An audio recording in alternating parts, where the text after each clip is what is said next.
રાધે રાધે. જય સિયારામ.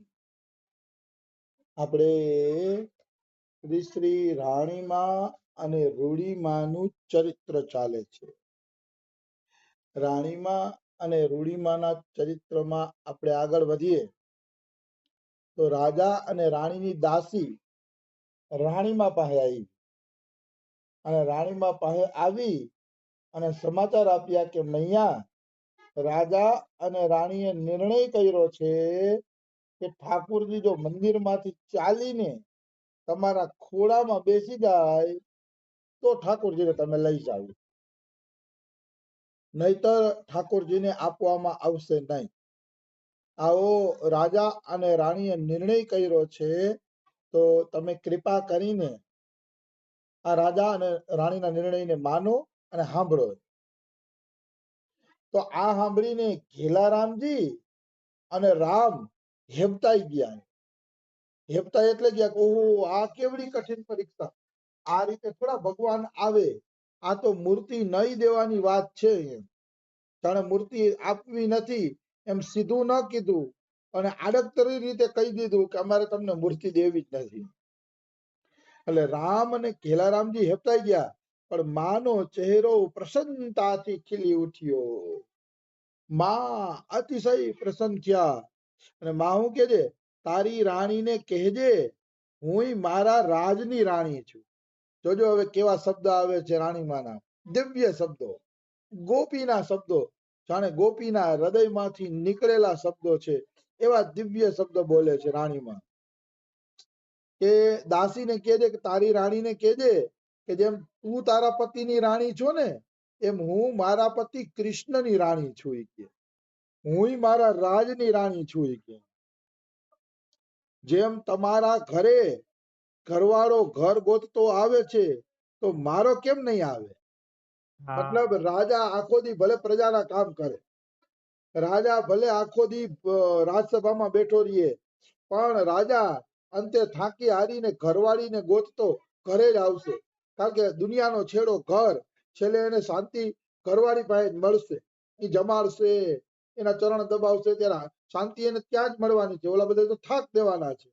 તો કે જેવી રીતે રાજા તારો ઘરવાળો રાણી જેમ ઘર ગોતતો ગોતતો આવે છે ને તારી પાસે સાંજે, કે એ જ રીતે મારો ઘરવાળો પણ મારું ઘર ગોતતો આવશે, મારો કાનુડો પણ મારું ઘર ગોતતો આવશે. કારણ કે ગમે એમ તો હું એની રાણી છું ને, રાણી છું એટલે એને આવવું પડશે. આવી વસ્તુ છે ને વાત સાચી છે. આખા દીનો થાકેલો પતિ સાંજે ઘરે આવે ને ત્યારે નિરાશ થાય. એમ રાણીમાં એમ કહેવા માંગે છે કે તમારો મંદિરનો ઠાકોર મારી ભેગો આવશે ને ત્યારે એને નિરાશ થશે, ત્યાં સુધી એને નિરાશ નહીં થાય. આવું કે છે રાણીમાં. પછી હું કે છે, બહુ સારા શબ્દો પ્રયોગ કરે છે. હું જો કે વૃદ્ધ થતી જાઉં છું, છતાં ધણી રીઝવવાનું ભૂલી નથી. ઓહો, શું શબ્દ બોલ્યા છે. ભલે હું વૃદ્ધાવસ્થાએ પહોંચી ગઈ છું, રાણીમાં કે મારો પતિ અર્જણ મરી ગયો છે, મારા દીકરા યુવાન થઈ ગયા છે, એ દીકરાઓના લગ્ન પણ થઈ ગયા છે, એટલે હું 50-55 પહોંચી ગઈ છું રાણીમાં કે વૃદ્ધ થઈ ગઈ છું, પણ મારા ધણીને રીઝવવાનું હજી ભૂલી નથી. મારો કાનુડો કેવી રીતે રીઝે છે ને એ મને બરાબર આવડે છે, રાણીમાં એમ કહે છે. અને આ વૃદ્ધાવસ્થા બધાવસ્થાથી લાગતું વળગતું નથી. જે કૃષ્ણના હૃદયને ઓળખે છે કે નિર્દોષ પ્રેમથી જ પ્રસન્ન થાય છે. એ નિર્દોષ પ્રેમ કદાચ 60 વર્ષની ડોશીમાં હશે ને તો એ કૃષ્ણને રીઝવી લે. કારણ કે કૃષ્ણ શરીર નથી જોતા, હૃદયનો નિર્દોષ પ્રેમ જોવે છે. સરળ સુભાવન મન કુટિલાઈ, ચથા લાભ સંતોષ સદાઈ. નિર્મળ પ્રેમ. અહીંયા સંસારમાં તો શું હોય, 60 વર્ષના થાય એટલે પ્રેમે ખતમ થઈ જાય અને ઝઘડા ઝઘડી ચાલુ થાય. ડોહિયું મરતી નથી, ડોહો મરતોય નથી, ઝઘડા ઝઘડી ચાલુ થઈ જાય. પણ રાણીમાં એમ કહે છે કે અમારે ઝઘડા ઝઘડી નહીં થાય, કારણ કે હું ધણી રીઝવવાનું ભૂલી નથી. મને ખબર છે કે મારો ધણી કેવી રીતે રીઝે છે. અને હા, વાતી વાત કહું ને, સંસારના પતિની તમે આખી જિંદગી સેવા કરશો ને તો એ કેવી રીતે રીઝે છે ને તમે નહીં જાણી શકો. છાતી ઠોકીને હું કહું છું, કોઈ પણ પત્ની પતિની સેવા કરી લે અને પતિ પત્નીની સેવા કરી લે, બેમાંથી એક આખી જિંદગી જાણી નહીં શકે કે અમે એકબીજાને કેમ રીઝવીએ. પણ કૃષ્ણને રીઝવવું હોય તો સંતોનો સંગ કરો, સત્સંગ સાંભળો, તમને કૃષ્ણને રીઝવતા આવડી જશે. અને એ તમે રીઝવવાનું એકવાર શીખી લીધું ને તો કાયમી માટે શીખી લીધું. કારણ કે કૃષ્ણમાં એવું ન હોય કે તમે કૃષ્ણને સમજી જ ન શકો કે કેવી રીતે એ રીઝાશે. કૃષ્ણને રીઝવતા આવડી ગયું તો બધું બાકી સંસારીને જિંદગીભર રીઝવશો ને તો તમને ખબર જ નહીં પડે કે આ પ્રસન્ન કેનાથી થાય છે. તો કઈક મનદુખ તો રહેશે, છેઠ સુધી મનદુખ રહેશે. આવી વસ્તુ છે. એટલે કૃષ્ણને રીઝવવાનું શીખો. રાણીમાં એટલે રાણીમાં છે. બહુ સાચું કીધું કે ભલે વ્રત થઈ ગઈ પછી ધણીને રીઝવવાનું ભૂલી નથી. ઘણી ગોપીઓ એવી હોય વૃદ્ધાવસ્થાએ પહોંચી ગઈ હોય તો કાનુડાને આંગળીના ઈશારે નચાવતી હોય. કારણ કે એને કાનુડો કેમ રીઝે છે, એને કેમ વશમાં રાખવો એ વિધિ જાણે છે. આવી વસ્તુ છે. અને એક વાત એ કહી દઉં કે કાનુડાને રીઝવવાની વિધિ જેને જાણી લીધી પછી યુગો યુગો સુધી એને વિધિ કામ આવે. કારણ કે કાનુડાને રીઝવવાની એક જ વિધિ છે, એમાં અદલ બદલ થતું નથી. સંસારીમાં અદલ બદલ થાય. આજે એને રીંગણાનું શાક ભાવતું હોય, રીંગણાનું શાક કર્યું હોય તો વાહ વાહ કરે. કાલે બીજું શાક બનાવ્યું મગજ બગડી જાય. આવું કેમ કર્યું? કારણ કે આપણે ખબર જ ન પડે કે રીઝશે કેનાથી. એટલે મગજ બગડી જતું હોય એવું બનતું હોય. પણ કૃષ્ણની રીઝવવાની એક જ રીત છે, નિર્મળ મન અને શુદ્ધ પ્રેમ કરો એને. આ બે ત્રણ વસ્તુ આવડી ગઈ તો બસ કાયમી માટે યુગો યુગો કૃષ્ણને રીઝવવાની આ જ રીત રહેશે. આજે કૃષ્ણને રીઝવવાની આ રીત છે, કાલે ઈ જ રીત હતી અને ભવિષ્યમાં કળિયુગના અંત સુધી કૃષ્ણને રીઝવવાની એક જ રીત રહેશે. રામ હી કેવલ પ્રેમ પ્યારા, જાની લેવજો જાન નિહારા.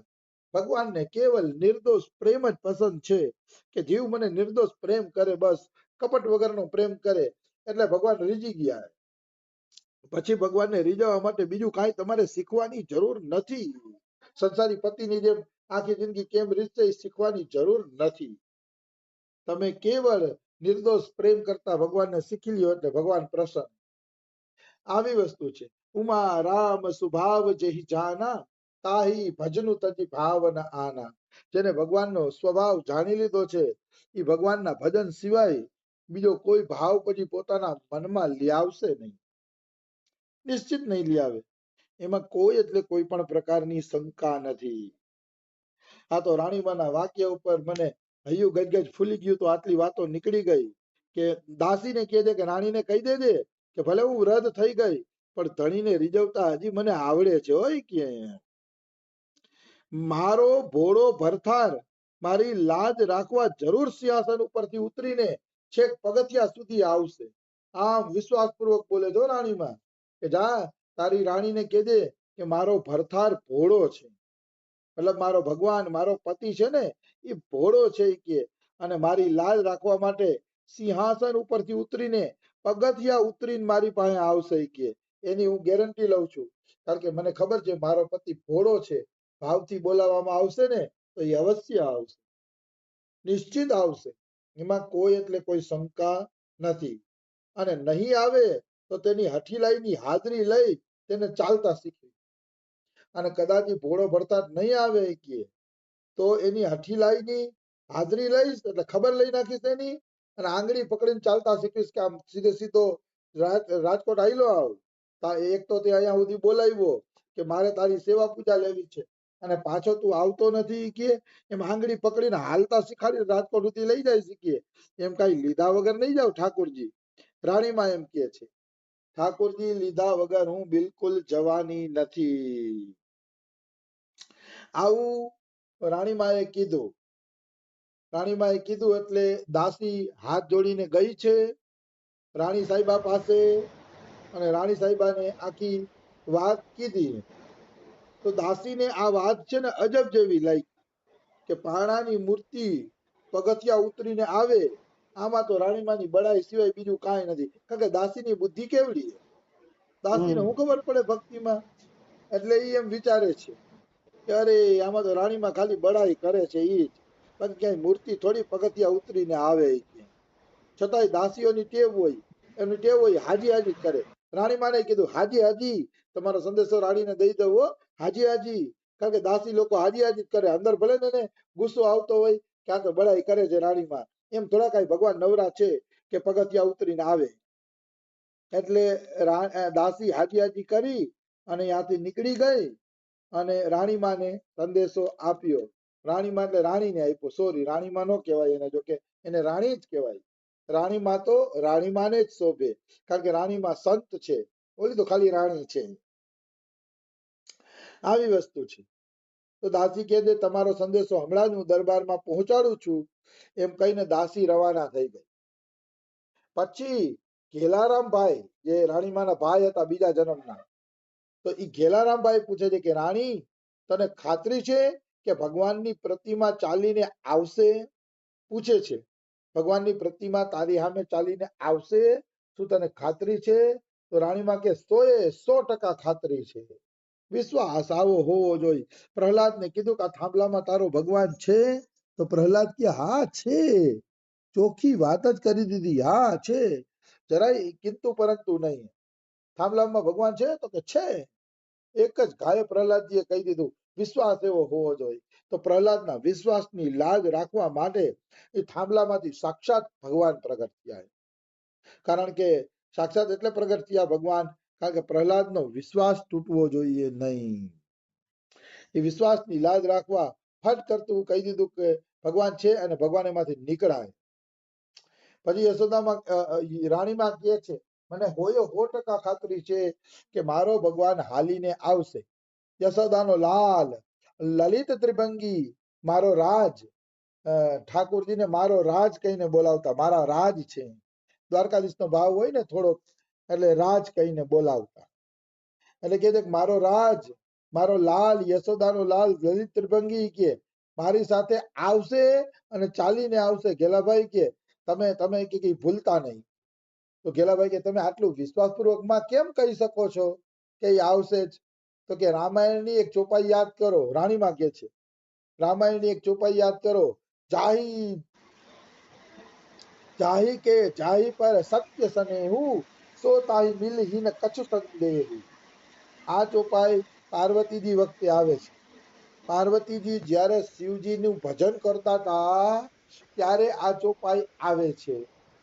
બધા એમ કહેતા હતા શિવજી તમને નહીં મળે, શિવજી નહીં મળે, શિવજી હવે લગ્ન નહીં કરે, નહીં કરે. ત્યારે પાર્વતી આ ચોપાઈ બોલે છે કે જાહી પર જેહી સત્ય સનેહુ, તે સો તાહી મિલહીન કછુ સંદેહુ. જેનો જેના ઉપર સાચો પ્રેમ હોય છે ને એ વ્યક્તિ એને મળે જ છે, એમાં કોઈ એટલે કોઈ સંદેહ નથી. પણ અહીંયા હું થોડીક વ્યાખ્યા જરૂર કરીશ. માનો સંસારમાં લેલા મજનૂનો પ્રેમ હતો, તો લેલા મજનુ તો બે મરી ગયા, એકબીજાને મળી ન શક્યા, તો પ્રેમ તો એનો સાચો હતો.